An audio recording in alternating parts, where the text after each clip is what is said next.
Hello student, welcome back to my channel Samrat कन्वी। Student, आज की इस वीडियो में आप लोगों को बताने वाला हूं कि सामाजिक विज्ञान में पास होने का सबसे बेहतरीन ट्रिक। मेरे प्यारे बच्चों, अगर आप अभी तक कुछ नहीं पढ़े हैं फिर भी हो जाएंगे पास, इस बात की मैं गारंटी लेता हूं। 101% गारंटी मेरे प्यारे बच्चों की अगर अभी तक आप समाज विज्ञान में कुछ भी नहीं तैयार है तो इस ट्रिक की मदद से आप बिल्कुल अच्छे नंबर ला सकते हो। यूट्यूब पर कहीं पे भी ऐसा वीडियो आप लोगों को नहीं मिलेगा, मिलेगा तो सिर्फ मेरे चैनल पे, इस बात का दावा करता हूं। देखिए, सामाजिक विज्ञान में बहुत सारे टीचर आपको ये कहेंगे कि बहुत काफी भर दोगे तो पूरा का पूरा नंबर आपको मिल जाएगा। ऐसा कुछ नहीं होता है। काफी भरने से आप लोगों को नंबर नहीं मिलता है। आपका सामाजिक विज्ञान का जो पेपर होता है उसको लिखने का कुछ ट्रिक होता है। उस ट्रिक की मदद से अगर आप लिखते हो तो इस बात की गारंटी लेता हूं मेरे प्यारे बच्चों कि लाखों कापियां से अलग कापी आपकी दिखेगी और नंबर पूरे के पूरे मिलेंगे। पूरा का पूरा वीडियो देख के जाना और कमेंट करने पे मजबूर हो जाओगे, इस बात का दावा करता हूं मैं। इतना बेहतरीन तरीका आपको बताने वाला हूं कि सामाजिक विज्ञान में कॉपी कैसे लिखते हैं और कोई भी क्वेश्चन नहीं आता तो उसको कैसे अटेम्प्ट करते हैं। तो मेरे प्यार, जो वीडियो को लाइक कर देना, चैनल पर नए हो तो चैनल को जरूर सब्सक्राइब कर देना। और हर एक क्वेश्चन का ट्रिक है मेरे पास। अगर आपको क्वेश्चन नहीं आ रहा तो उसको कैसे आप ट्रिक की मदद से लिखे हो, ठीक है, कि अगर अभी तक आप कुछ नहीं पढ़े हो तो आप इस वीडियो की मदद से आप सामाजिक विज्ञान में पास हो जाओगे, इस बात का दावा करता हूं मैं। मेरे प्यारे बच्चों, कुछ चीजें हैं जो आपको अच्छे तरीके से ध्यान में रखनी है। पहली चीजें जो है जो आपको बताना हूं, ध्यान से आपको एक एक चीज पढ़ना है। सबसे पहला जो पॉइंट होता है मेरे प्यारे बच्चों, बच्चे गलती क्या करते हैं कि सभी क्वेश्चन अटेम्प्ट करना है। बहुत सारे बच्चे क्या करते हैं कि जो क्वेश्चन नहीं आता उसको छोड़ देते हैं। अब जब क्वेश्चन छोड़ दोगे मेरे प्यारे बच्चों ना, तो आपको जीरो के अलावा कुछ नहीं मिलेगा। अगर उस क्वेश्चन को कर दोगे तो 5 में से 3 नंबर भी मिलेगा, 5 में से 2 नंबर भी मिलेगा, लेकिन नंबर आपको एग्जामिनर देगा। और छोड़ दोगे तो 1 नंबर नहीं मिलेगा। तो सबसे पहला पॉइंट आप नोट कर लो, अपने दिमाग में फिट कर लो कि सभी क्वेश्चन को अटेम्प्ट करना है। इसके बाद मेरे प्यारे बच्चों क्या होता है कि 15 मिनट टाइम रीडिंग पेपर। इसका मतलब होता है कि जो आपको शुरू के 15 मिनट दिए जाते हैं, आपको पेपर हल करने के लिए समय दिया जाएगा 3 घंटे 15 मिनट। आप सबसे पहले क्या करोगे कि 15 मिनट में पूरे के पूरे क्वेश्चन को आप पढ़ोगे और वहीं पे ट्रिक लगा दोगे कि मुझे सबसे पहले कौन सा क्वेश्चन करना है। पहले आप मार्क लगा दो कि ये सारे क्वेश्चन मुझे आ रहे हैं। पहले मैं पहला वाला क्वेश्चन करूंगा, उसके बाद मैं 5 वाला प्रश्न करूंगा, इसके बाद 7 वाला प्रश्न करूंगा, इसके बाद 8 वाला प्रश्न करूंगा। अपना वही फिक्स कर लो कि मुझे सबसे पहले कौन सा प्रश्न करना है उसी 15 मिनट में, और उस प्रश्न को सबसे पहले करो। जो प्रश्न आपको बिल्कुल सही सही आंसर मालूम हो उनको सबसे पहले आपको करना है। यह बात अपने दिमाग में फिट कर लो मेरे प्यारे बच्चों। इसके बाद दूसरा चीज क्या होता है कि आंसर लिखते समय पॉइंट बनाकर लिखना है। देखिए, बहुत सारे बच्चे सामाजिक विज्ञान में क्या गलती करते हैं कि एक हेडिंग बना लेंगे और एक हेडिंग बनाकर वो क्या करते हैं कि 2 पेज में लगातार आंसर लिखना चालू करते हैं। यह काम आपको करना ही नहीं है। एग्जामिनर को मालूम चल जाता है कि आपने बनाकर लिखा है।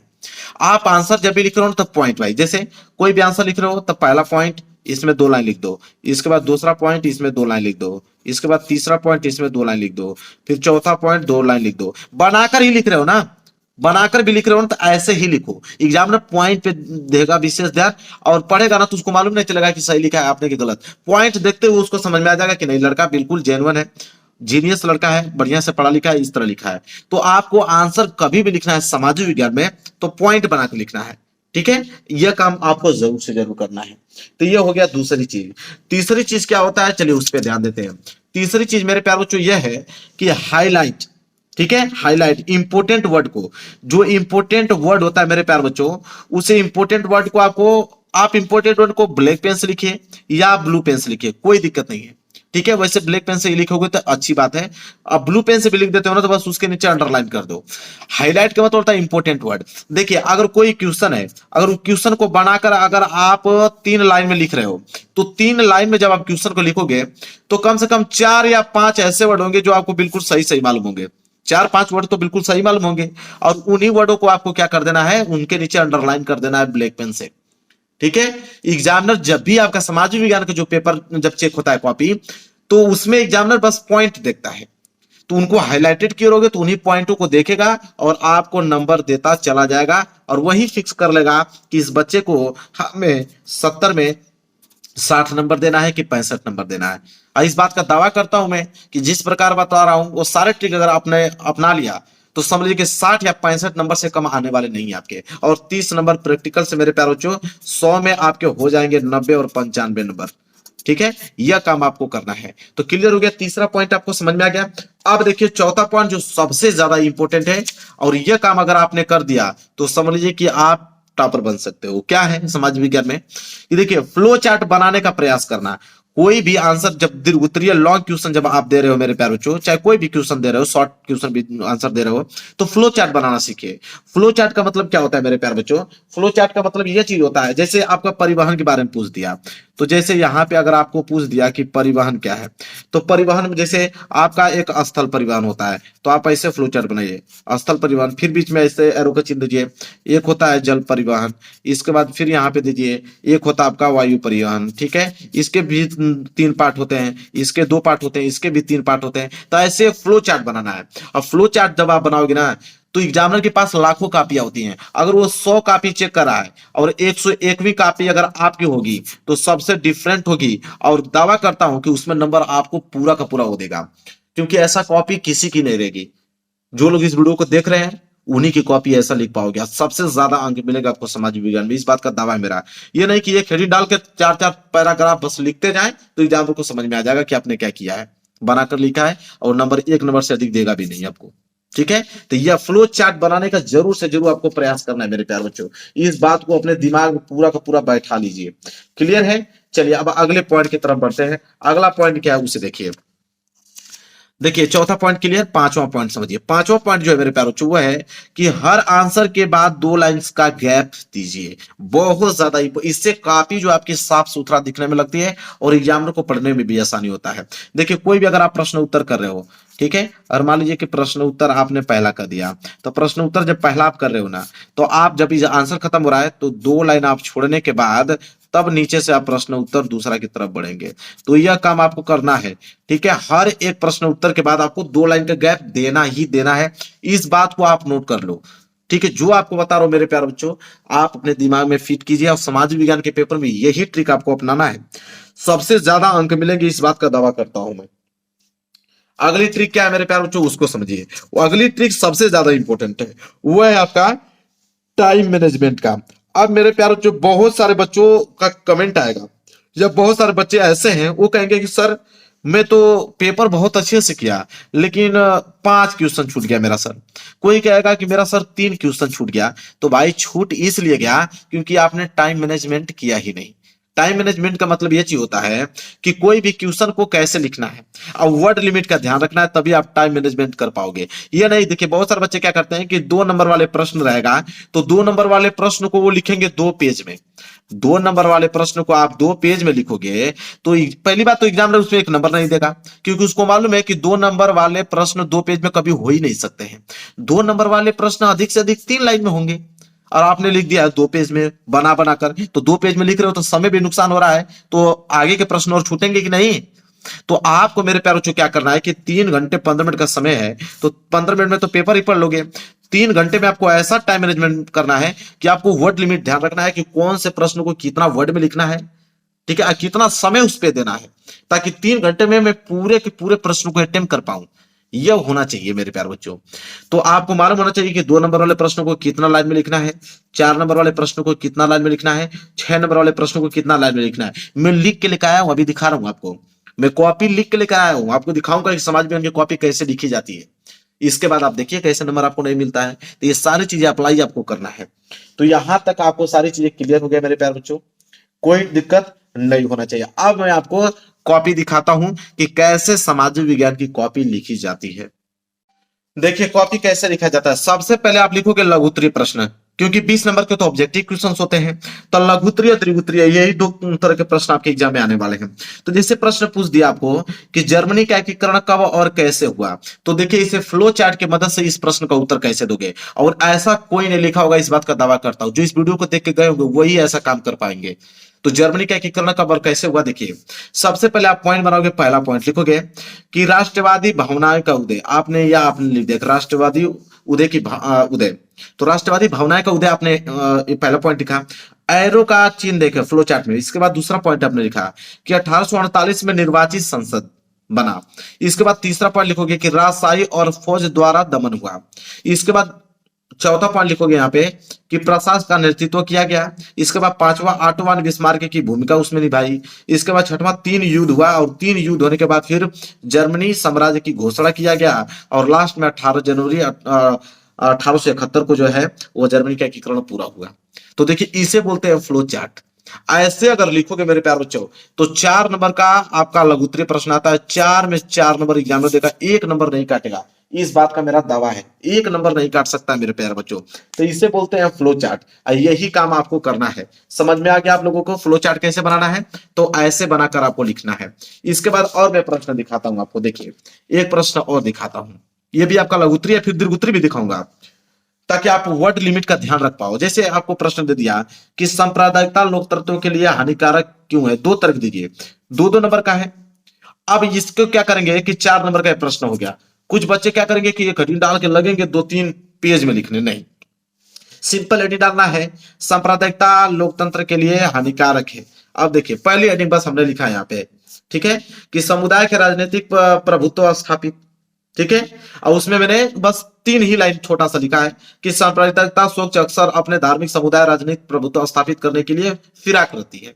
बस हो गया, इतना ही आपको लिखना है। ये नहीं अब एग्जामिनर 2 नंबर इस पे आपको दे देगा, ये नहीं कि 2 नंबर के लिए आपको 1 पेज लिखना पड़ेगा बनाकर। वो जान जाएगा कि भाई 2 नंबर के लिए 1 पेज लिखा नहीं जाता है, 2 नंबर के लिए 2-3 लाइन ही काफी है। इसके बाद देखिए फिर दूसरी हेडिंग हमने क्या डाला यहाँ पे कि हिंसा दंगा और नरसंहार। अब देखिए इसमें भी मैंने 3 बस लाइन छोटा सा डाला है और एग्जामिनर चेक करेगा 2 नंबर आपको दे देगा। यही होता है कॉपी लिखने का सही तरीका जो समाज विज्ञान का यही है। कुछ बच्चे क्या करते हैं बस बनाकर लिखते चले जाते हैं, लिखते चले जाते हैं, उनका प्रश्न भी लास्ट में छूट जाता है और 1 नंबर भी नहीं मिलता है। ठीक है, तो यह काम आपको करना है, ऐसे लिखना है। अब मैं आपको दिखाता हूं कि जो 6 नंबर वाले प्रश्न हैं उसको हम लोग कितने वर्ड में लिखते हैं और कैसे लिखा जाता है। तो देखिए यहाँ पे दीर्घ उत्तरीय प्रश्न है। तो प्रश्न पूछा है कि संघवाद क्या है, भारत के संघीय ढांचे की 4 विशेषताएं बताइए। अब 2 नंबर तो संघवाद में मिलेगा और 4 विशेषता पे 1-1 नंबर मिलेगा। तो इसको कैसे लिखेंगे? सबसे पहले हम लोग संघवाद हेडिंग डालेंगे। संघवाद हेडिंग डालने के बाद बस इतना ही मैं लिखा हूं कि संघीय शासन व्यवस्था में सर्वोच्च सत्ता केंद्रीय पर अधिकार और उनके विभिन्न अनुसंघीय इकाइयों के बीच बढ़ जाती है, जिसे हम संघवाद कहते हैं। बस भाई हो गया, 2 नंबर एग्जाम में दे देगा इतना में। इसके बाद 4 विशेषता इसकी पूछा है तो लिखेंगे कि भारत के संघीय ढांचे की 4 विशेषता। बस 4 विशेषता में क्या लिखेंगे? पहला कि 2 से 2 अधिक स्तर, दूसरा होता है अलग अलग अधिकार क्षेत्र, तीसरा होता है मौलिक प्रावधानों के लिए बदलाव दोनों की सहमति, और चौथा होता है राजस्व के अलग अलग स्रोत। ये 4 है मेरे प्यारे बच्चों। अब इन चारों की हेडिंग बना के 2-2 लाइन लिख दीजिए। अब इन चारों की हेडिंग मैंने बनाया है, देखिए। तो पहली हेडिंग है कि 2 या 2 से अधिक स्तर वाली क्या होता है, तो लिखेंगे कि वहां सरकार 2 या 2 से अधिक स्तर वाली होती है। बस 1 नंबर मिल गया भाई आपको। इसके बाद दूसरा है अलग अलग अधिकार क्षेत्र। तो देखिए 3 लाइन मैंने लिखा है, 1 नंबर यहां से मिल गया। अब 1 नंबर के लिए क्या 1 पेज लिखोगे? एग्जाम को नहीं मालूम है कि 1 नंबर का है तो कितना लाइन होना चाहिए? तो ये होता है 1 नंबर का 2-3 लाइन बहुत काफी है। इसके बाद तीसरा है मौलिक प्रावधानों के लिए बदलाव दोनों की सहमति। लो भाई 1 नंबर यहां से भी मिल गया। इसके बाद है चौथा की राजस्व के अलग अलग स्रोत, इसमें भी लिखा है, 1 नंबर मिल गया। आप बताइए कौन कौन सा ऐसा एग्जाम है जो 6 में 6 नंबर आपको नहीं देगा? पूरा इतना पॉइंट बनाकर आपने लिखा है। अब बहुत सारे बच्चे तो हेडिंग डालते ही नहीं है। अगर 6 नंबर वाला प्रश्न है तो वो बस संघवाद हेडिंग डालने के बाद पूरा का पूरा लिखना चालू कर देंगे, तो वो कौन सा तरीका भाई? उसमें नंबर मिलेगा? कभी नहीं मिल पाएगा। तो आपको पॉइंट बनाकर हेडिंग बनाकर ऐसे लिखना है, जैसे मैं आप दिखाऊंगा लाइव प्रूफ आपको लिख के लेके आया हूं अपने हाथों से, ताकि आप देख पाओ कि कैसे लिखा जाता है। अगर इस तरह अगर आप एग्जाम में लिखते हो तो मेरा दावा है 101% का कि समाज विज्ञान में आपसे बेहतर अंक कोई नहीं ला सकता है। आज मैं आप लोगों को बताने वाला हूं मानचित्र कार्य, ठीक है, जो कि समाज विज्ञान में 10 नंबर के लिए प्रश्न बनते हैं। 5 नंबर इतिहास से और 5 नंबर भूगोल से बनते हैं मानचित्र वाला। तो आज वीडियो में कंप्लीट मैं आप लोगों को बता रहा हूँ, कोई भी यूट्यूबर जो होता है बस 5 या 7 क्वेश्चन कराता है, लेकिन मैं पूरे किताब के मैं बता रहा हूँ कि पूरे किताब के महत्वपूर्ण जितने भी आप लोगों के हैं सभी मानचित्र में मैं आप लोगों को दिखा देता हूँ। मानचित्र में भर के लेकर आया हूँ सारे प्रश्न, बहुत सारे मानचित्र, जितने भी मानचित्र से प्रश्न आते हैं सारे मैंने प्रश्न एक ही वीडियो में कवर कर दिया है। वीडियो को लाइक कर देना, चैनल पर नए हो तो चैनल को जरूर सब्सक्राइब कर लेना। देखिए सबसे पहले इतिहास, ठीक है, इतिहास में आप लोगों का एक चैप्टर है भारत में राष्ट्रवाद। तो भारत में राष्ट्रवाद जो चैप्टर है उससे मानचित्र सिर्फ पूछता है, ठीक है। इसके बाद आप लोगों का कितने नंबर का पूछता है? वो 5 नंबर का। भारत में राष्ट्रवाद चैप्टर से 5 नंबर के मानचित्र पूछे जाते हैं। इसके बाद आता है भूगोल, और भूगोल में यहाँ पे 3 चैप्टर हैं। पहला है संसाधन एवं विकास, और दूसरा चैप्टर है जल संसाधन, और तीसरा है कृषि। इन तीनों से मिलाकर कितने नंबर का पूछता है? 5 नंबर का मानचित्र कार्य पूछता है। तो टोटल 10 नंबर के मानचित्र पूछते हैं। सबसे पहले हम लोग इतिहास वाला कवर करेंगे, ठीक है। सबसे पहले हम लोग इतिहास में कवर करेंगे, और इतिहास में आप लोगों का पहला पॉइंट लिखो कि भारत में नव जागरण एवं स्वतंत्रता संघर्ष के केंद्र, ठीक है। और चैप्टर का नाम है भारत में राष्ट्रवाद। अब जो देखो कितने प्रश्न बनते हैं, वेरी वेरी मोस्ट इंपोर्टेंट प्रश्न है जो कि आपके एग्जाम में आएंगे, 100% आएंगे, उसको कोई रोक ही नहीं सकता है। पहला प्रश्न है कि वह स्थान जहां जलियांवाला बाग का हत्याकांड हुआ। तो जलियांवाला बाग हत्याकांड कहां पे हुआ? तो देखिए आंसर में लिखा है अमृतसर। तो एक तो आप लोगों को उत्तर भी बताना है, साथ ही साथ मानचित्र में दिखाओगे तभी जाके 1 नंबर मिलेगा। आधे नंबर देखो, आधे नंबर आपको आंसर पे मिलते हैं और आधे नंबर आपको मानचित्र पे मिलते हैं, तब जाकर टोटल 1 नंबर मिलता है एक प्रश्न पे। तो वह स्थान जहां जलियांवाला बाग का हत्याकांड हुआ, अमृतसर में हुआ था। अब इसको हम लोग देखेंगे मैप में कि अमृतसर का लोकेशन कहाँ है। तो आप मैप देख सकते हो, मैप है, और मैप में यह वाला लोकेशन आप देखो, यह वाला लोकेशन कहलाएगा अमृतसर। मैं लोकेशन दिखा देता हूं, आप इंडिकेट करके अच्छे से लिख लो। यह लोकेशन अमृतसर कहलाएगा। इसको मैं साइड करता हूं। लोकेशन समझ में आ गया। दूसरा देखिए, दूसरा प्रश्न है वह स्थान जहां नील की खेती करने वाले किसानों का आंदोलन हुआ। तो नील की खेती करने वाले किसानों का आंदोलन कहाँ हुआ? चंपारण में हुआ था। कहां पे हुआ था मेरे प्यारे बच्चों? चंपारण में। अब चंपारण आपने बता दिया, आधे नंबर तो मिल गए, लेकिन चंपारण को आपको दिखाना पड़ेगा मैप में, तब जाके आधा नंबर और मिलेंगे।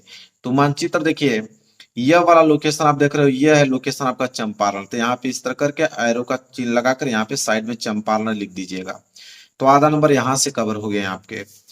आगे बात करेंगे, 2 प्रश्न हमने अब तक कवर करा दिया आप लोगों को, और इससे बाहर नहीं पूछेंगे। आज की वीडियो से 10 नंबर आप लोगों को बिल्कुल क्लियर है, कोई रोक नहीं सकता। इस वीडियो को आप लोग बहुत अच्छे तरीके से 3-4 बार देख के जाना, और 10 नंबर यहां से एक भी प्रश्न बाहर नहीं जाएगा। तीसरा प्रश्न देखिए क्या है। तीसरा, वह स्थान जहां महात्मा गांधी ने नमक कानून भंग किया। तो नमक कानून भंग किया था महात्मा गांधी कहां पे? दांडिये में। कहा है? दांडिया। तो आधा नंबर तो मिल गया आंसर से, लेकिन दांडिया है कहां, इसको हमें दिखाना पड़ेगा, ठीक है। तो दांडिया के लिए हम लोग यहाँ पे लोकेशन दिखाता हूं मैं आप लोगों को, देख लीजिए। ये मानचित्र है, यह वाला लोकेशन आपको दिख रहा है, यह दांडिया है, इसे हम बोलेंगे दांडिया। यहाँ पे इस तरह लिख दोगे तो आप लोगों के आधे नंबर और मिल जाएंगे, 1 नंबर मिल जाएगा। ये भी प्रश्न क्लियर हुआ। चौथा प्रश्न देखिए क्या है। वह स्थान जहां असहयोग आंदोलन कार्यक्रम को स्वीकार किया गया। तो वह स्थान जहां असहयोग आंदोलन कार्यक्रम को स्वीकार किया गया था, कहां पे? कलकत्ता में किया गया था। Very very most important question है। एक भी प्रश्न ऐसा नहीं है कि जो मैं फालतू आपको बता रहा हूँ, सारे मोस्ट इंपोर्टेंट है, सारे एग्जाम में आएंगे। तो वह स्थान जहां असहयोग आंदोलन कार्यक्रम को स्वीकार किया गया, कलकत्ता में। तो आधा नंबर तो यहां से मिल गया, लेकिन कलकत्ता लोकेशन में है कहां उसको देखना पड़ेगा। तो देखिए यह वाला लोकेशन जो है वो कलकत्ता का है, तो चौथा वाला कलकत्ता। समझ में आ गया? इसको जल्दी से नोट कर लीजिए। अगला देखिए, पांचवा प्रश्न क्या है। पांचवा है वह स्थान जहां सूती मिल श्रमिकों का सत्याग्रह हुआ। तो सूती मिल श्रमिकों का सत्याग्रह कहाँ हुआ? अहमदाबाद में, जो कि कहाँ पड़ता है? गुजरात में पड़ता है। तो अहमदाबाद का लोकेशन मैं आप लोगों को दिखाता हूं, जल्दी से आप उसको नोट कीजिए। देखिए मानचित्र में यहाँ पे दिखाता हूँ, ये है आपका अहमदाबाद। ये वाला लोकेशन दिख रहा है, यहाँ 5वां लिखा हूं मैं, 5वां का आंसर अहमदाबाद। इसके बाद क्वेश्चन नंबर 6, क्वेश्चन नंबर 6 है कि वह स्थान जिसकी घटना के कारण महात्मा गांधी ने असहयोग आंदोलन स्थगित किया। तो कौन सा वो घटना था जिसके कारण महात्मा गांधी ने असहयोग आंदोलन स्थगित किया? तो वो घटना था चौरी चौरा कांड। तो चौरी चौरा कहाँ पड़ता है, चलिए देख लेते हैं। तो चलिए मैं दिखाता हूँ चौरी चौरा। तो यह वाला लोकेशन आप देख लो, यह वाला लोकेशन क्या है? चौरी चौरा। ये वाला लोकेशन आप देख रहे हो, चौरी चौरा है, ठीक है। यहाँ कुछ में यहाँ पे भी दिया होता, उत्तर प्रदेश इस वाले में भी दिया होता, तो यहाँ पे भी आप कर सकते हो, कोई दिक्कत नहीं। थोड़ा बिंदु इधर उधर हो सकता है, उससे कोई डाउट नहीं, आपको नंबर पूरे मिलेंगे। तो ये चौरी चौरा है। इसके बाद 7वां प्रश्न देखिए क्या है। 7वां है वह स्थान जहां किसान सत्याग्रह आंदोलन हुआ। तो किसान सत्याग्रह आंदोलन हुआ कि खेड़ा में, कहाँ पे? खेड़ा जो कि पड़ता क्या है, गुजरात में पड़ता है। तो चलिए मैं गुजरात का आप लोगों को लोकेशन दिखा देता हूँ। देखिए यहाँ पे, ठीक है, देखिए खेड़ा जो कि गुजरात में पड़ता है, ये वाला लोकेशन आप देख रहे हो, ये आपका खेड़ा। ये 7वां वाला प्रश्न है। तो ये भी प्रश्न क्लियर हो गया 7वां।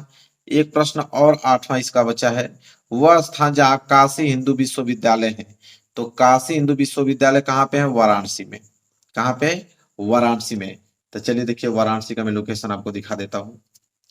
देखिए ये है वाराणसी का लोकेशन, ये है आपका वाराणसी का लोकेशन। तो 8वां प्रश्न, 8 प्रश्न अब तक हमने क्या किया, आप लोगों को बिल्कुल क्लियर करा दिया। यहां तक क्लियर है।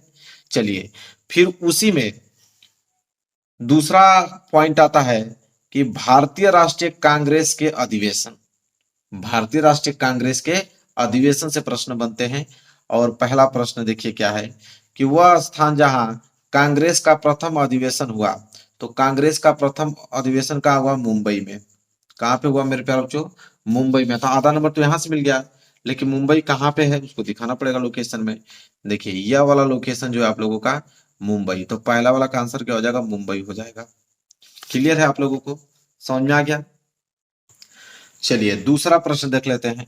दूसरा प्रश्न क्या है कि वह स्थान जहां वर्ष 1920 में कांग्रेस अधिवेशन हुआ, तो 1920 में भी कांग्रेस अधिवेशन कहाँ पे हुआ था, तो कलकत्ता में हुआ था। कहाँ पे, कलकत्ता में हुआ था। कलकत्ता का लोकेशन में दिखाता हूँ आप लोगों को, देखिए ध्यान से। यह वाला लोकेशन जो है वो कलकत्ता का लोकेशन है।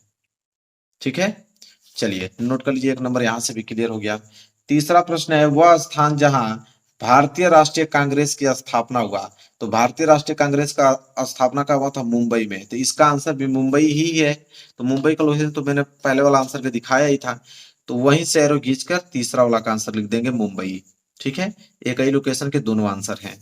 इसके बाद चौथा प्रश्न देखिए क्या है कि वह स्थान जहां वर्ष 1927 में कांग्रेस का अधिवेशन हुआ, तो 1927 में कांग्रेस का अधिवेशन कहाँ पे हुआ था, मद्रास में।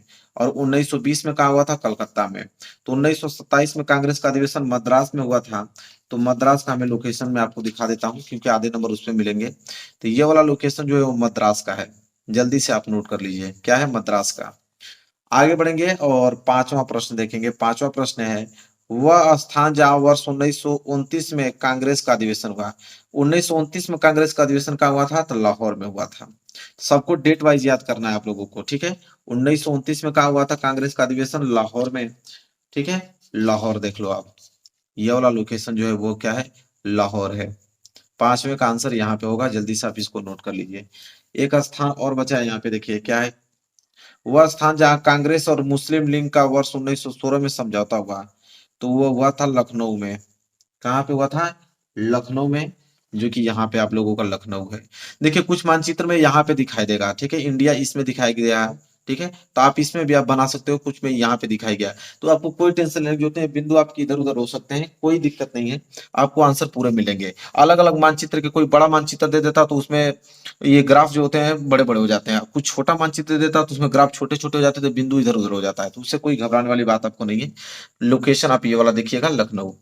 क्लियर है। चलिए अब आएंगे इतिहास का काम खत्म।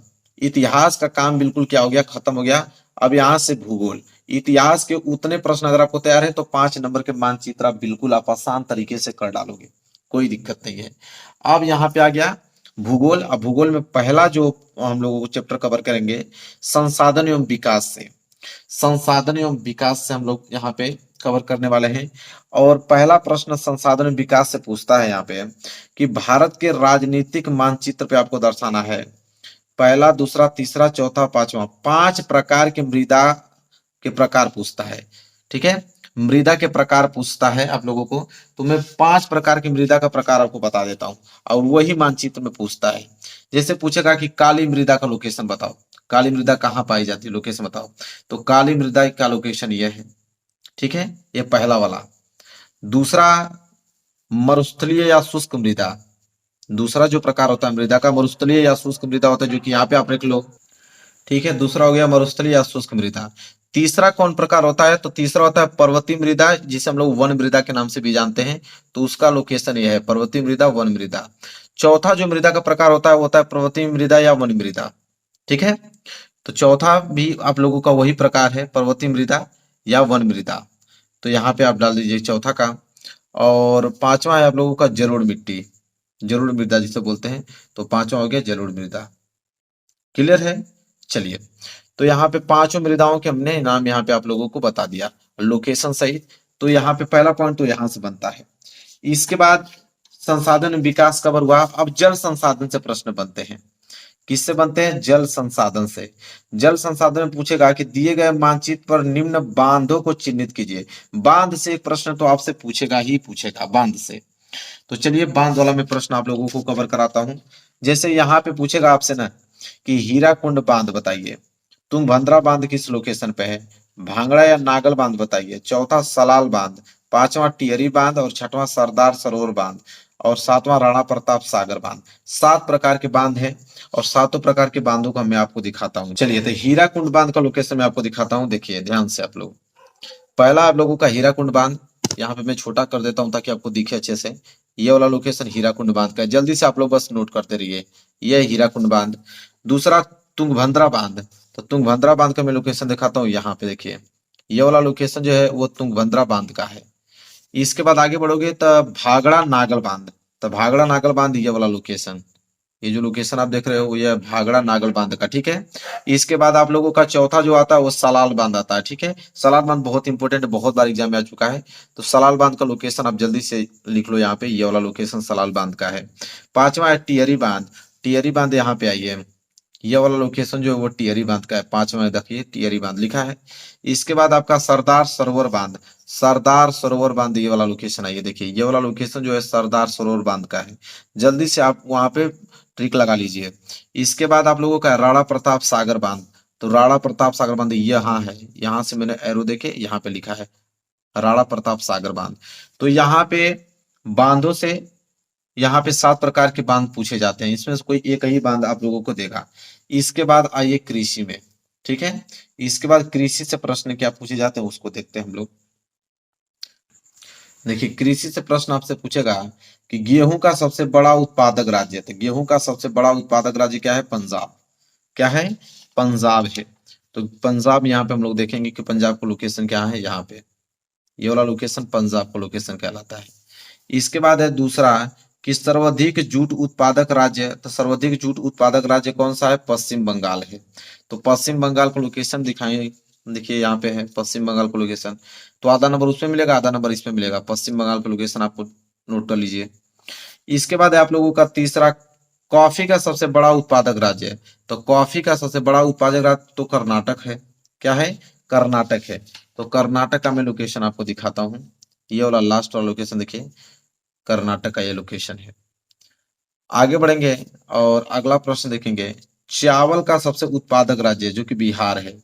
चावल का सबसे उत्पादक राज्य है बिहार। और बिहार में दिखा देता हूँ, यहाँ पे ये वाला लोकेशन जो है बिहार का है। चावल का सबसे उत्पादक राज्य बिहार। इसके बाद है पांचवा, मूंगफली का सबसे बड़ा उत्पादक राज्य है। तो मूंगफली का सबसे बड़ा उत्पादक राज्य गुजरात है। क्या है? गुजरात। तो गुजरात को मैं दिखा देता हूँ आप लोगों को लोकेशन में। ये वाला लोकेशन जो है गुजरात का है। तो यहाँ पे मैंने मानचित्र के सभी प्रश्न आप लोगों को करा दिए, जितने भी प्रश्न बनने वाले थे। यहाँ पे इतिहास के 5 नंबर के मैंने कवर करा दिए और भूगोल के मैंने कवर करा दिया। अगर वीडियो आपने पूरा अच्छे से देखा होगा तो 10 नंबर आप लोगों का कहीं पे भी नहीं जाएगा। 10 नंबर में 10 नंबर आप लोगों का आएगा, 1 नंबर भी छूटेगा नहीं। वीडियो को लाइक कर देना, चैनल पर नए होगा तो चैनल को जरूर सब्सक्राइब कर लेना। मिलेंगे एक प्यारे से नेक्स्ट वीडियो में, तब तक के लिए धन्यवाद।